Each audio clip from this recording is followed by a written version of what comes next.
Hello, hello. Hi.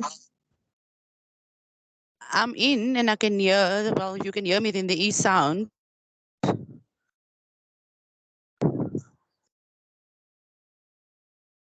Oh, yes, yes, I can hear you. Can you can you hear me that side?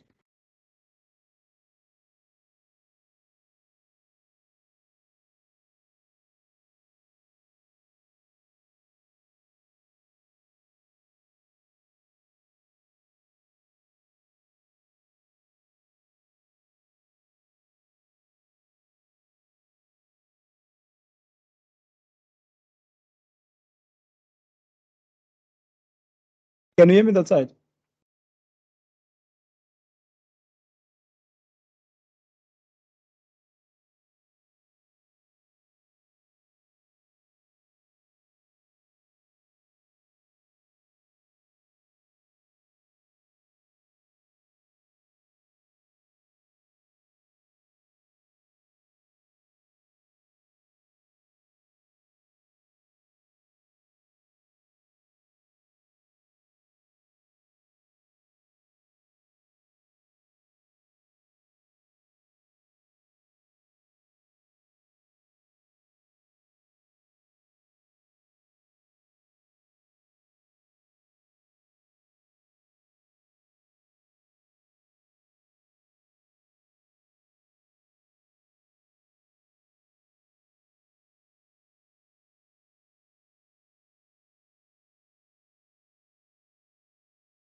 Antonio de Saldanha, the Portuguese explorer, came here in 1503, 1504. He was the first recorded person to climb it.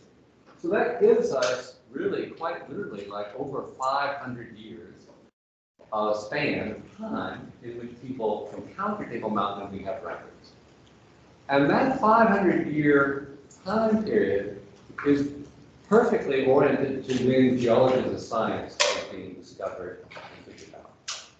So it's kind of like a local perspective on a global understanding of the Earth, and I'll try to give you a good sense of, how that evolved through time.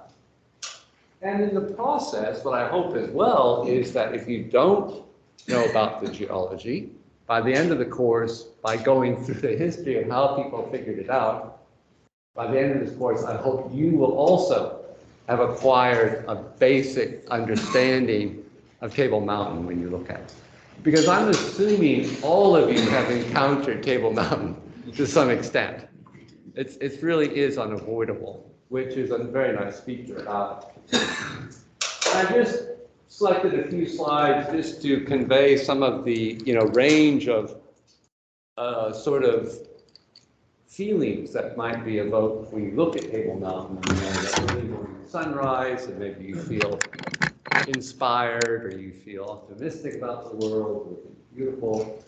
Other times it's enshrouded with clouds, like recently with the strong southeast wind blowing, and this sort of somewhat ominous dark cloud forming over the mountain. Even though it's a beautiful summer's day, you get this sort of sense of something almost sort of foreboding about it.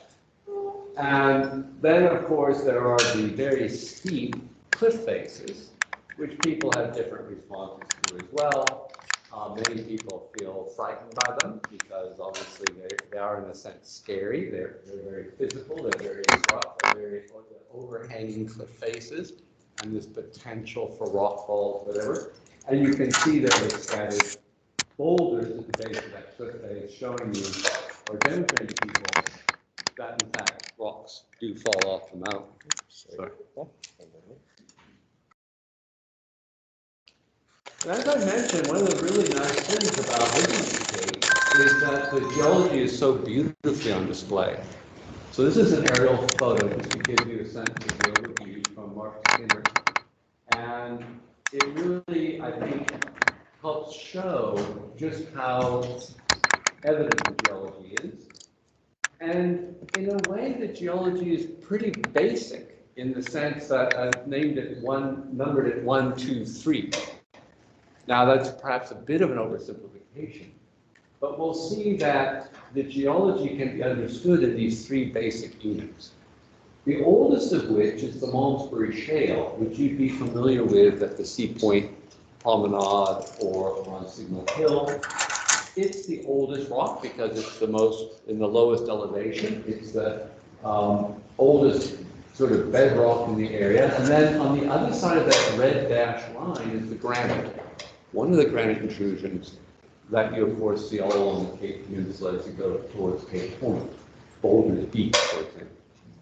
So we know that was the second rock event because it is up against and alters the Malmesbury. So it came later. And then we know that both the Malmesbury and the granite together form the bedrock on which you have the overlying sedimentary rocks, the sandstone. And that's number 3.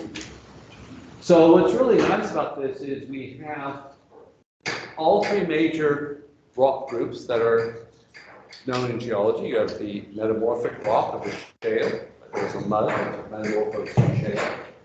You have the igneous rock type, the granite, which formed from a molten crystalline, a magma that crystallized out of a magma, a hot magma. And then you have the sandstone, which form these beautiful layers that make a Table Depth part of Table Mountain and Lion's Head. And those are clearly these sedimentary rocks which were deposited as layers. The other nice thing about Cape Town is you get a lot of suggestion of changes in sea level. Okay, this was a topic that was of a lot of interest early on, as we'll see, primarily because people saw seashells in rocks far from the coast. And they thought, oh, because obviously it's implying that the sea used to be here, where now it's, highly elevated on the continent. And so we have the wave-cut platform or terrace at Green Point and Woolly Point there, where the soccer stadium was built. And we have, of course, the Cape Flats, which have the sands, the wind-blown dune sands and shell deposits. So we'll see that a lot of the visitors who came here were not only aware of the landscape and the rocks of the landscape, but also the topography of the sense of changes in sea level, which were quite fundamental and important ideas around the history of Earth. And the other nice thing about this, that you can appreciate from this image, is that, you know, in geology, what a geologist does is they map out the surface exposures, and then they make what's called a cross-section, which is as if you took a big knife and just cut the Earth open and split it apart, and you looked at it as a cutaway. Okay? And that's why geologists love road cuts, because they cut away a section and you can see what that section looks like. And what's beautiful about the Cape is you essentially have the cross-section presented to you, okay? It doesn't take a lot of imagination because it's physically exposed on land. But this is the classic geological cross-section for Table Mountain, showing you from north is on the right, and then going to the left is to the south. And you have, there's the number 1, which is the Malmesbury Group, which is this oldest basement rock. The granite to the right of it, left of it, which is intruded into it. Those were both then eroded down and started to sink, and you started to subside the blue-colored Table Mountain Group segments on it. Okay. So we'll revisit this simplified 1, 2, 3 as we go through the course, and I'll try to present to you some alternative viewpoints or in the history of people's understanding of these deposits. And I hope you'll be impressed with how different people interpreted this. And it actually, as I said, took a long time before we actually figured out what the 1, 2, 3 actually means, what it actually represents. And the two main things that were so hard for people to get their heads around was, first of all, that Earth was very old. You have to imagine that for at least through the 1500s, at least from the start of our trip of 500+ years, most people understood the biblical story of the age of the Earth as being around 6,000 years. And even though many intellectuals or savants at the time understood that that wasn't really literal 6,000 years, there was still a general consideration that the Earth was relatively young. And it took a long time for people to see just how old Earth was. So that was one of the big hang-ups. The second big hang-up was that people did not think of Earth as being dynamic, as going up and down, radically up and down. Just wouldn't make sense, right? The Earth seems so big, it seems so solid, it seems like Table Mountain, it seems so absolutely there.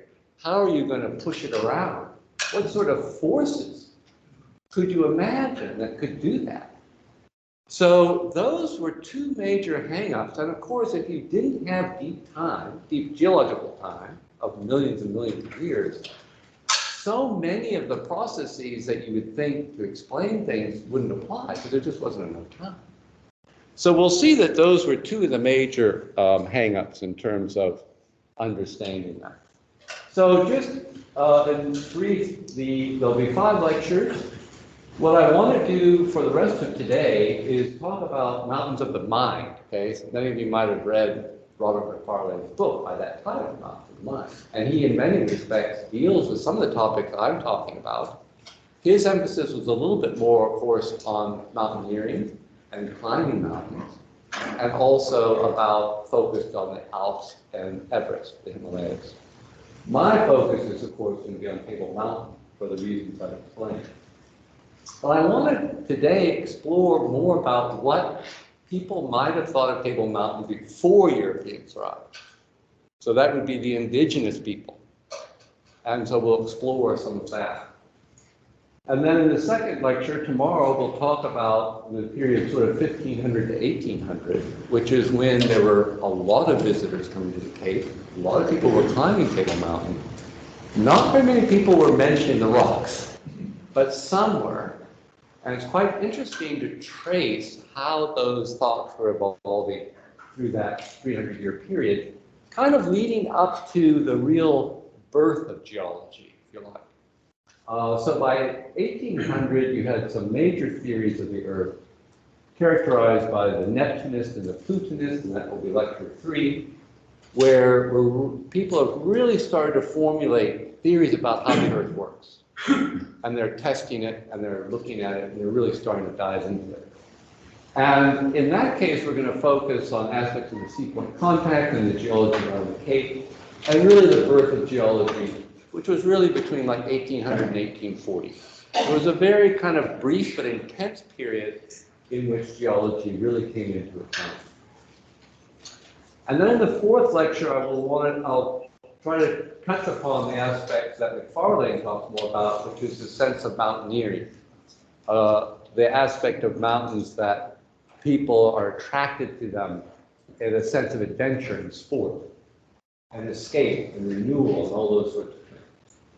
And then I'll finish off on the fifth lecture with talking about this aspect of Earth dynamics and deep Earth time, because it's only part of the reason why geology took so long is it was only in the 1900s that we finally came up with a way to actually measure the age of Earth, showing that it was on the order of billions of years old. And it was the first time we really started to get evidence, primarily from the oceans, that of Earth's dynamic, the dynamism in which you had literally continents moving around on tectonic plates. And I mean, that was even in my lifetime. When I was a student in the 80s, plate tectonics was just sort of coming to the fore. And I still had old profs who still questioned it a lot and sort of were doubtful about it. So it really is, to me, I think, shocking how long it took for us to figure out really very basic things about Earth in terms of its geology. Okay, so who would have had the earliest thoughts about the mountain? Well, it would have been the earliest of our ancestors who lived here, who was Homo erectus. And we know that because he and she left behind the typical large stone tool, the Acheulean hand tool, shown there, some pictures of it there. These are typically found if you go to like the vineyards and Cape Vineyard areas, you will find these stone tools. They're actually quite abundant, scattered over the surface. And so we know from these stone tools, less so than from fossils, because these are made of very hard quartz, siltcrete rock, which is very durable. And some of these are approaching, say, 1 million years old. So we know that our ancestor, Homo erectus, was here. What Homo erectus may have thought about Table Mountain, we certainly don't know. But what we can say in terms of the overall, this is a dual slide. Okay. What we can say is that we know in human evolution, one of the key features, of course, was the enlargement of the brain. And ultimately, of course, we have to have a large brain to think our abstract thoughts about mountains, right? So ultimately, our ability to imagine mountains and think about mountains stems from a large brain.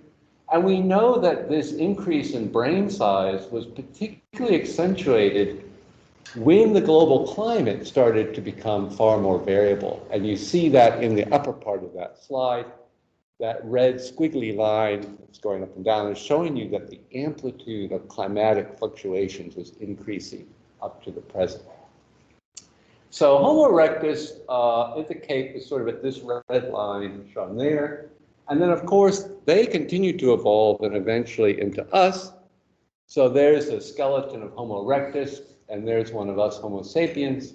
And by and large, you can see they look like us, more or less. The main difference was, of course, the size of their cranium and the size of the brain endocaps inside. So Homo erectus was literally a third the size of our brain. So, but surely, you know, they would have perceived Table Mountain, they would have had some thoughts about it.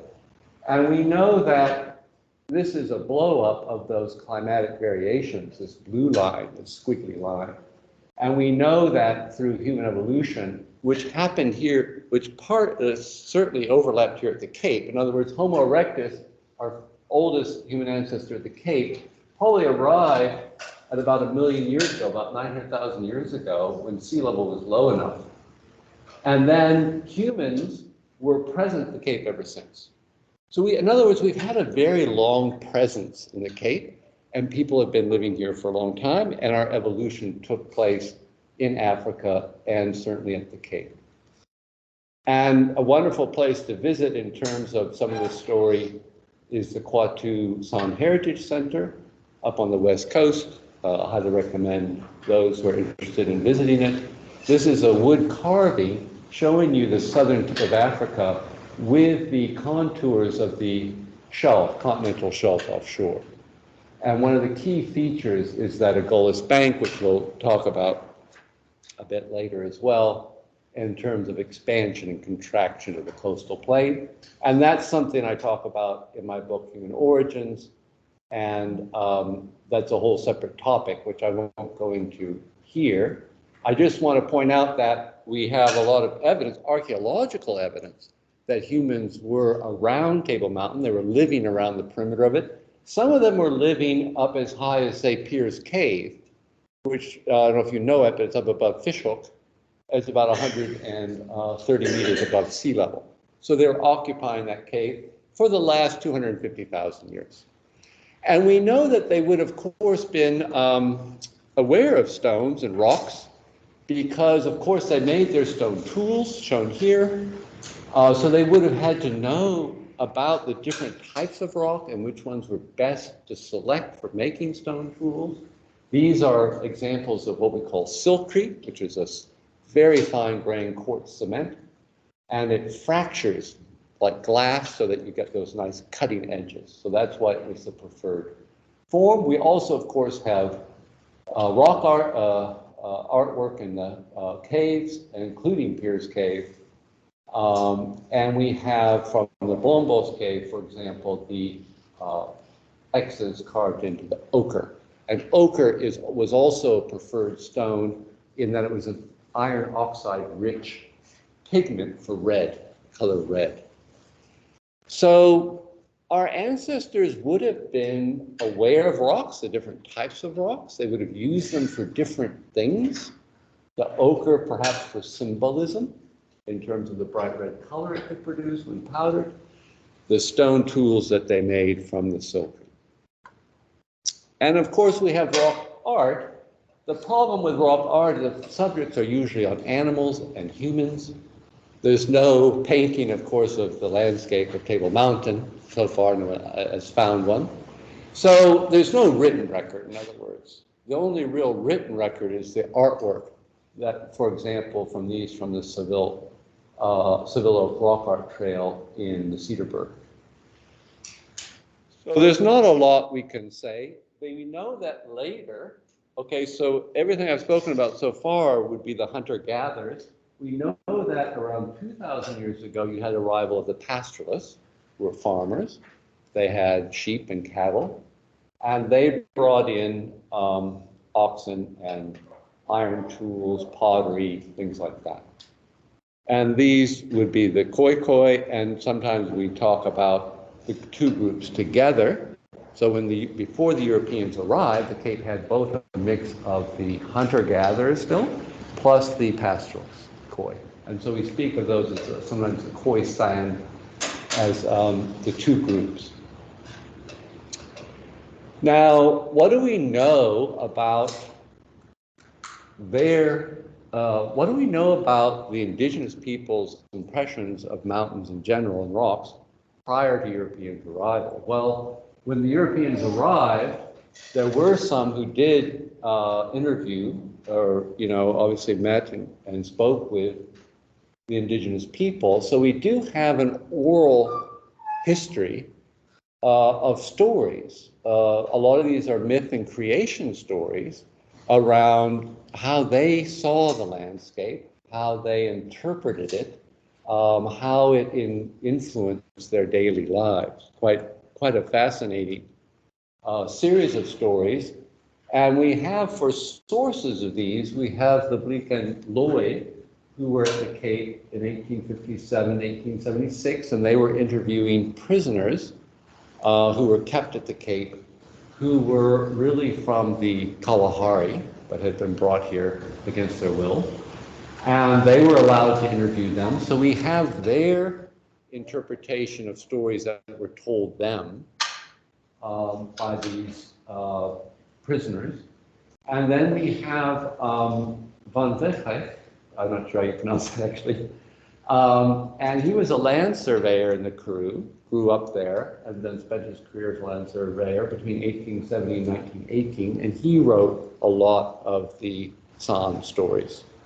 Again, from that same group, between sort of Calvinia up to the Orange River, that portion of the Northern Cape. And then we have a story told to Orphan from a Maluti sand from Lesotho. And essentially what you could say we come away with from these stories, and they're quite amazing, I really enjoyed researching them and reading them, is that the San certainly, and probably the Khoisan as well, although it's not always clear how distinct their different mythologies were, but they had a very, what we call, animist view, where, and it's quite typical of indigenous groups, like Native American Indians also have this often viewpoint of where what we often consider inanimate objects, they give life to. So for them, it would be the spirits of their ancestors that would be something they were very aware of as it was expressed from things like the wind, water, the landscape. And there was often this feeling of fear or apprehension, like what was the wind telling them, or what was the rainstorm projecting from their ancestors? What were their ancestors telling them? Was there danger? Was there, different aspects of the environment? So it's obviously a very different perspective than the European one that would come later, and basically one that gets put aside. But I think it is important to just consider it, and it's quite intriguing in terms of how they viewed the Earth. And I'll just give a few examples. So one of the main features is this godlike creature, the Kagan, who is the mantis, the praying mantis, who maybe many of you have seen around. And there was a common understanding that Kagan was sort of the source of creation of all the different aspects of their world. And a lot was attributed to Kagan. And I'll just give you a few examples of these stories. And the one has to do with landscape forms. In this case, the classic tabletop Karoo hills. And so this is the story about Ku, who is not dead, but she lives in the form of mountains in the deep eternal sea. And so the story goes that Kagan changed 3 of his sons into men, who married the 3 daughters of night and darkness. The 3 couples live in a place of paradise. There's abundant food, game to hunt. And Ku was the eldest daughter, and she wore a necklace made by her mother, tortoise shells filled with stones to rattle inside. Ku loved to eat tortoises to the exclusion of all else, such that she became slow and lazy, just like the tortoises that she ate. And under threat from baboons, who wanted the string of her necklace, which was made of baboon skin, returned, Mantis transforms her husband into Big Bird and their child into Echo. The Big Bird flew about in the sky and created a whirlwind strong enough to pick up sand and stones that sent the baboons scurrying off. Meanwhile, Ku had become so lazy that she fell into a deep sleep and changed into large mountains. And it is in large mountains where the baboons to this day frolic, rolling and turning over stones as they had sworn not to leave her in peace. And this story would be consistent with the general shape of Karoo Mountains, which I've tried to show you there in that landscape shot, of that they were like sleeping tortoises. So again, just an incredibly different perspective, certainly from what most of us think of Table Mountain. Probably none of us had thought it looked like a sleeping tortoise. But at least in the Karoo, that's when some thoughts. And then the story goes on that Ku's husband, the Windbird, went to live in a hole in the cranch in the mountains to be near his wife, who was now the mountain. People were advised not to go too near to his hole because he could get, riled up and start a real whirlwind of wind. And how many of us have been at the top of Swartzberg Pass or somewhere when we felt that incredible force of wind that practically blows you over? And the Windbird was seen as the wind spirit, and into people and animals, he gave them breath in order that they could live. And Echo lives with her parents in the deep ravines and rocky cliffs of the mountain. She often leads people unaware of her nature to astray by seducing them, obviously with producing their echoes, and they become helpless adults. So again, just a really nice imagery of those, of how they would maybe have interpreted mountains and how they would have felt about them in terms of their ancestors being part of the rocks, being part of the mountain. Now, Table Mountain specifically did have the name of Camissa, which is a Creole-derived word, but it refers to sweet water for all. And certainly, and another term for it is hui gais, I don't know if I'm pronouncing that correctly, which loosely means where the clouds meet or veiled in clouds, which of course we appreciate every time the southeaster blows or winter front comes in. So Table Mountain, I think, if we were to project or speculate on what it might have had in terms of significance, certainly it would have had a sense of significance for water, which for the Western Cape was incredibly important, right? Because we all went through that 3-year drought not so long ago. We understand that there can be 3 years of winter rains that are very low, leads to very low water conditions, very water stress. And of course, all humans, all animals need water. That's the number one fundamental thing that we need. And there were lots of the stories about that were told by the sound that involved a creature called the water snake. And this is a quote about the appeals they would make to the big water snake. Crawl under the earth after our footprints. Let the water stream up from underground where we step with our feet. But close up the spring when you hear the footsteps of strangers. With you as our friend, we never suffer from thirst.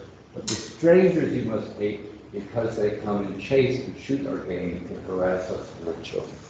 So I think, and this water snake is fascinating to me because a lot of times when you hike, in fact, if you go up Huddersfield Gorge, you see the stream water flowing in the lower reaches, but then of course the stream disappears. Now the stream is still flowing, it's just underground, you don't see it. Sometimes you can hear it trickling underneath the rocks. And that's very typical in the Cedarburg when you go up to higher elevations. Often the streams disappear, even though of course they're still flowing, they're underground. So I think they were very aware of this fact that water had this amazing property where it would often be somewhat subterranean, but would occasionally well up at a spring or would come out over a rock like it does on Portuguese.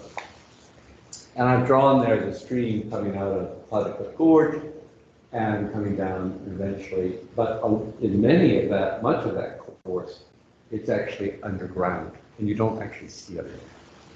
So I think perhaps early on, the main thing about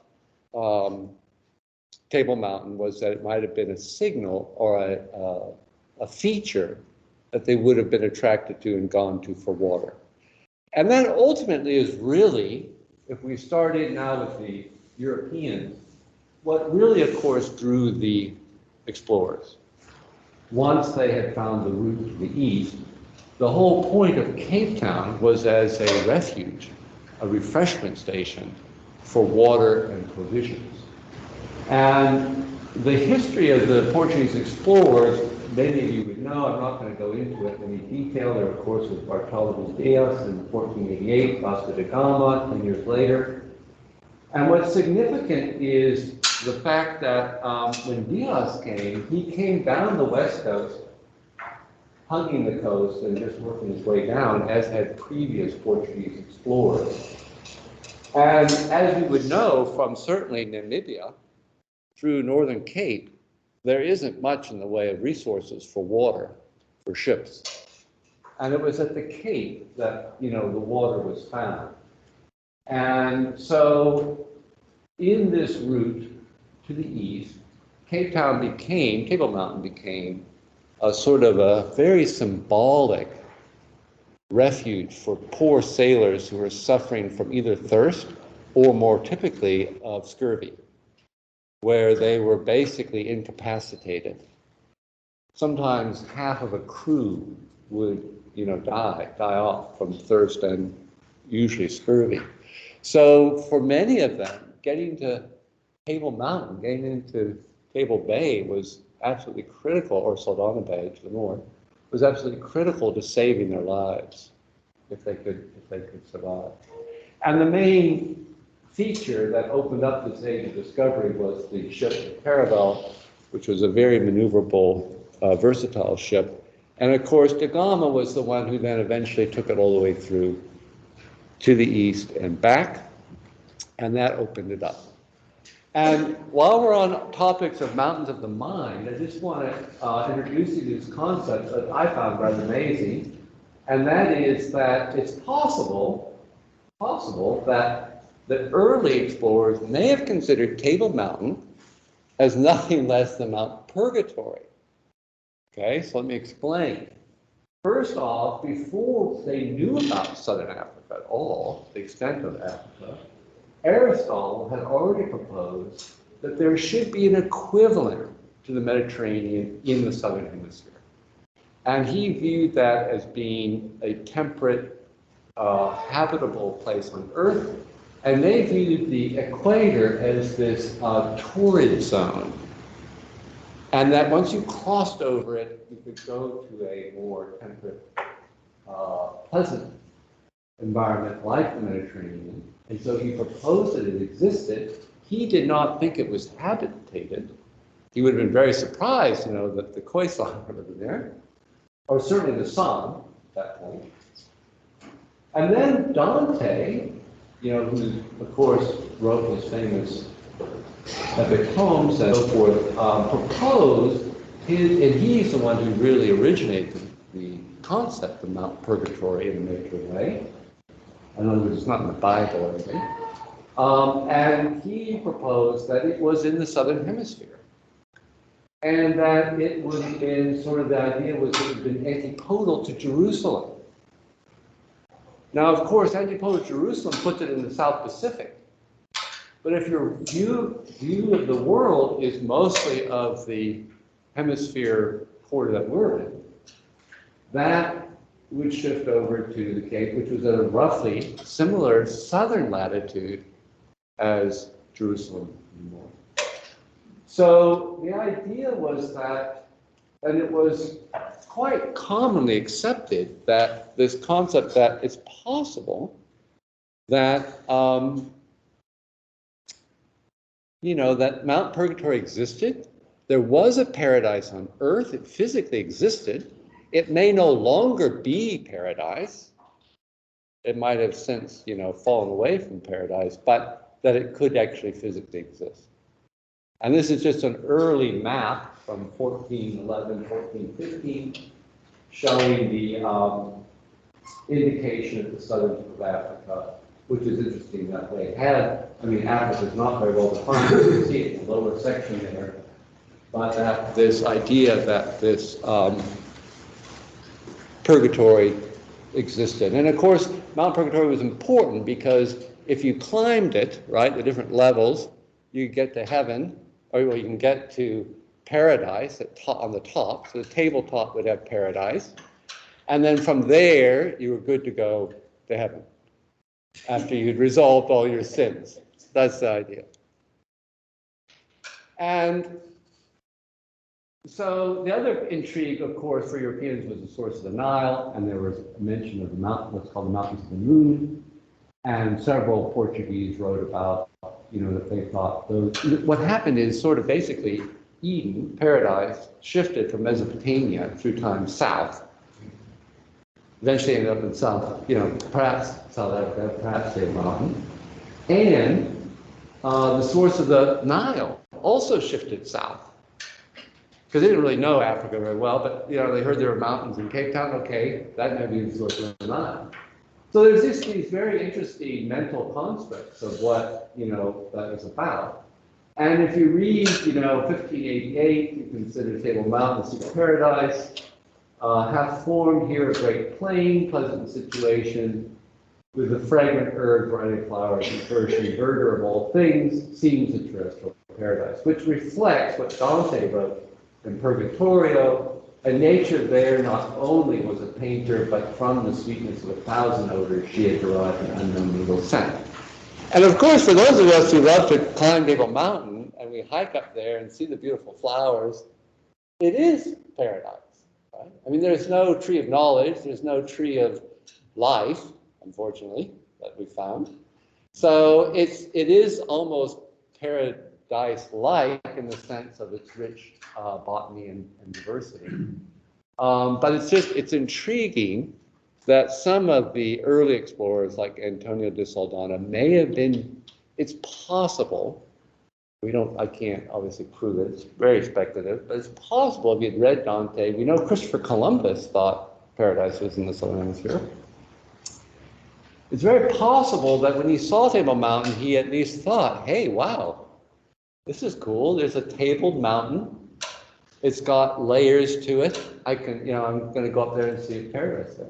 But we don't know if that's really what drove him. We know he went up there. We know he's the one who located the spring that provided the water that made the Cape the refreshment station because it was so reliable as a source of water. And he was the first European to climb Table Mountain, probably in 1504, because it took him a long time to get there. He had quite a circuitous journey, even though he left Portugal in 1503, probably when they actually climbed Table Mountain in early 1504. And so his description of the mountains and the coast, he describes it, obviously doesn't really give any interpretation. And out of this Portuguese explorer experience comes, of course, the myth of Adamastor.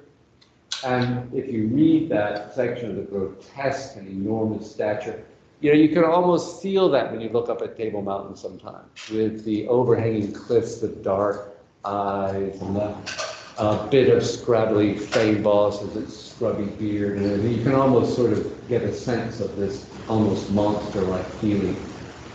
And it became known, of course, from Diaz, who perished off the Cape in 1500 as Tormentas and Tormentoso, but also Cape of Good Hope as a route to the east. And for the Portuguese, de Almeida came here in 1510, and he and 50 or 60 of his men died in a skirmish with the Khoisan, and that sort of put the Dutch off the Cape in terms of trying to come here. But many others would come because it was such, I think I'm going to have to I'll skip this one. This is just the one you may have heard, more recent contemporary story of Table Mountain that's quite common. You may have heard of it from Credo Mutwa, in which he talks about Ndingi Zimu, which is the watcher of the south, the gatekeeper after the Table Mountain. But that's a very modern, present-day myth that he created, and it has elements of Adamastor in it and so forth. So it's essentially sort of his creation and doesn't probably represent the indigenous thoughts. But basically, so with the discovery of the Cape and the fact that it had a good, reliable source of water, that made it a major stopping point for ships. So that yellow outline shows you the course of ships taken. They, of course, learned to take the advantage of ocean currents and winds so that the outgoing and returning voyages were set up early on by the Portuguese. They learned very quickly the quickest way to get to the east. And that carried on throughout the whole sailing ship period. And many ships would land at the Cape, either out of necessity, mostly out of necessity to refurbish and recover their crew. And during those stopovers, you often had a ship surgeon who was also trained in natural sciences to some extent, who would want to stretch his legs and climb Table Mountain. So fortunately for that, because it was a major stopping off point, we have a lot of accounts of Europeans who were here. So what I want to do starting tomorrow is start to talk about, after Saldanha, after the Portuguese explorer, what were some of the European visitors, who were they, what did they think of Table Mountain, and how did that reflect the general thoughts about Earth, its origin, and so forth. So we'll continue with that tomorrow. I went a little bit over because we had a late start, but I hope that's all right. So thank you. And I just want to mention, I did mention some of these books already, but these are the 3 books that I've published so far. The lectures I'm giving you now this week are kind of a preview of the next book I'm writing. So it's helping me a lot to give these lectures to help formulate how it's going to be most clear to put in the book. But these are the 3, and there's copies up here if anyone's interested in looking at them. And I know there's no booksellers here at the thing, but if anyone's interested in buying these, you can get them from me. Just let me know, and I'll bring them to the lecture. So thanks, and I'll look forward to continuing with our sailors and ship surgeons and what they thought of Table Mountain when they saw it and hiked up it. So continue tomorrow. Thank you.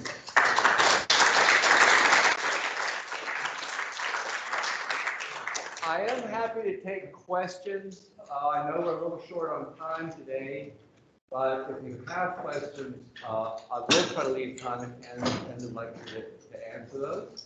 And so if people have questions, they're welcome to ask them now, or if you prefer, you can also send me an email with questions and I'll answer those the next day. So is there anybody who has a burning question they want to ask? Oh, yeah, okay. John, where would one find ochre in the Cape? Yeah, ochre is that iron oxide rich mineral or rock type that does occur. There aren't a lot of exposures in the Cape. There are certainly exposures of the silkrete that I mentioned that they make the stone tools from. The ochre tends to be, very often you see reddish or orange colored rock. But typically that in fact isn't really ochre. Looks like it, but it's not it because doesn't have the intense enrichment of the iron oxide. Usually where they probably would have found it locally is in what we call ferrocrete deposits, which are deposits that represent a concentration of iron at the surface, which develop through long periods of exposure to weather. And some examples of those would be where, for example, in the valley behind Bloberg, where the Battle of Bloberg, for example, took place as you go north of the city. There are beautiful exposures there of ferrocrete. There's also beautiful exposures of ferrocrete in Rondebosch Common. So if you go to the, I guess it would be the west end of the common and walk on the trails there, just be careful. Ferrocrete is very often used as a road dressing and trail dressing, but there are also in situ examples of it in that Rondebosch Common. And probably within that ferrocrete, they would find very enriched iron oxide bits of it. Not all of it would have been appropriate. And then there's ochre that's occurring more within the Cedarburg Mountains. So some of it may have been transported by quite long distances. But those would be maybe possible local sources for the ochre. Yeah? Was Table Mountain much taller in previous times? Well, certainly not in the 500 years we're talking about, right? So the other nice advantage to Table Mountain is it stayed pretty much exactly the same. So we don't have to worry about it changing in our analysis of these 500 years. But of course, in a much deeper geological perspective, it probably was higher. It was part of the Cape Fold Belt Mountains, and those formed, 250 million years ago, and were probably initially significantly more prominent on the landscape than what we see today. Where you go into the interior, you've got, up a little over 2 kilometers in elevation. But it's very difficult to know how much higher those mountains were. There are ways to kind of try to get an estimate, but it would be very reasonable to suppose that they were more significant, higher mountains when they initially formed, and that what we're seeing today is their erosional sort of remnants, if you like. So they have probably been reduced in terms of their absolute elevation. Yeah. Yeah. At the beginning of the lecture, when you were showing pictures of hand axes, you mentioned that some of the hand axes could be up to 1 million years old. How do you date a hand axe as opposed to the rock? Yeah, you don't. Most of the ages are not from dating the hand axe itself, but it's within the context of what it's occurring in. So if we find a hand axe in a deposit that we can date either from fossils or from other aspects of it, we can then estimate the age of the hand axe had to be, to be encased in that, had to be older than that. And I should mention the hand axe actually goes back to about 1.8 million years. That's when Homo erectus first appeared in Africa. And Homo erectus was an extremely mobile species and went all the way up into Europe and ultimately became Neanderthals, that group. So they only just made it to the Cape later, perhaps because there were problems with crossing the Cape Fold Belt or whatever to get here. But the archaeological evidence in the Cape here suggests they were here from at least probably around 900,000 years ago, roughly. But they were existing in other parts of Africa and all the way into Europe by 1.8 million. So they were a very successful and very mobile species.